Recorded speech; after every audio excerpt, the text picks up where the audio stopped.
Didier Jam, la police aujourd'hui, on le sait, hier elle a manifesté parce que cette généralisation pour elle est injuste. Elle dit qu'elle n'est pas raciste, qu'il y a peut-être des éléments perturbateurs comme partout dans la société française finalement. Vous comprenez leur désarroi, ils se disent lâchés par Christophe Castaner, ils ont besoin d'être soutenus davantage selon vous ? Oui, bien sûr, c'est une évidence. Moi, j'entends bien les propos de M. Kaki. Voilà, je pense que moi, le sujet, évidemment, je l'aborde d'un éclairage totalement différent. J'ai vécu 10 ans avec des gens qui étaient obnubilés par la devise du service qui était servir sans faillir. Moi, j'ai vu des gens exceptionnels. J'ai vu, alors effectivement, une unité d'élite, mais j'ai rencontré beaucoup de gens dans la police. J'ai rencontré beaucoup d'instructeurs. J'ai visité des écoles de police, j'ai participé, et avec IFOP, on tient énormément à ça aussi, à avoir une action de prévention à travers des séminaires, à travers des rétextes, des retours d'expérience sur ce qu'on a pu vivre. Moi, j'ai une autre vision, forcément. J'ai une vision d'hommes qui, pour un salaire faible, eh bien, finalement risquent leur vie tous les jours, avec toujours évidemment cette notion bien présente dans leur tête de possibilité d'erreur, avec une pression très importante, avec un stress majeur, dans des circonstances très difficiles, et qui gardent un professionnalisme que, pour moi, j'estime exemplaire, et je n'ai pas d'exemple que j'ai vécu, évidemment dans les limites de ma fonction de médecin. J'ai une vision inverse. Ils se disent souvent pas soutenus parce qu'il manque des bras, il manque des moyens dans leur mission, notamment cette police de proximité qui a disparu et qui était en lien direct avec certaines personnes dans les quartiers.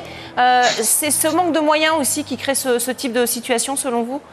Il leur manque beaucoup de choses, il leur manque clairement beaucoup de choses, et nous évidemment on leur apporte dans ces situations de mise en cause qu'on a estimé être le plus urgent, le plus prioritaire, qui devrait être une évidence, on ne devrait même pas avoir à en parler.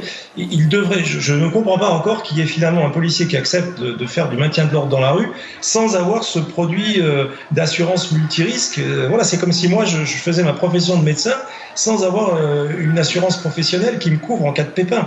On fait des métiers beaucoup trop difficiles, beaucoup trop à risque, pour ne pas au moins pouvoir se doter d'un outil capable de nous donner les moyens de se défendre. Encore une fois, il ne s'agit pas de juger. Voilà. Maintenant, les moyens, bien sûr qu'ils en manquent, mais ce qui, je pense, est aujourd'hui le plus important, c'est qu'ils se sentent soutenus par leur hiérarchie, parce que la police, on en a besoin.